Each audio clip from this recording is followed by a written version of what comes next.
मुसबा होठ बा कटले बा होठ ललिया लगवला से सैया मुसबा होठ बा कटले बा होठ ललिया लगवला से दाँत गरल बा फीका पड़ल बा दाँत गरल बा फीका पड़ल बा निक लागे नहीं देखला से सैया मुसबा होठ बा कटले बा होठ ललिया लगवला से सैया मुसबा होठ बा कटले बा होठ ललिया लगवला से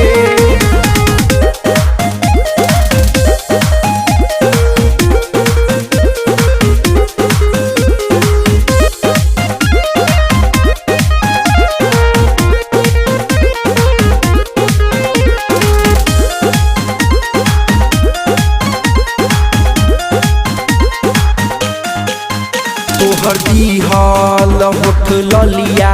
रही लगबले हो लगबले हो लगबले हो सुनी सैया रात भर बाजू ठबले हो छुपबले हो छुपबले हो हाँ कितना कहिए राजा समझाई के समझाई के समझाई के तोहर दिहल होठ ललिया रही लगबले हो लगबले हो लगबले हो सुनी सैया रात भर बाजू ठबले हो छुपबले हो छुपबले हो रात भर भागल नाही ई भगवला से ई भगवला से पूरा आंगे करे दर्द रात भर के खटवला से जब से चढ़ल बा देहिया बढ़ल बा जब से चढ़ल बा देहिया बढ़ल बा नहीं घटेला घटवला से सैया मुसबा होठ बा कटले बा होठ ललिया लगवला से सैया मुसबा होठ बा कटले बा होठ ललिया लगवला से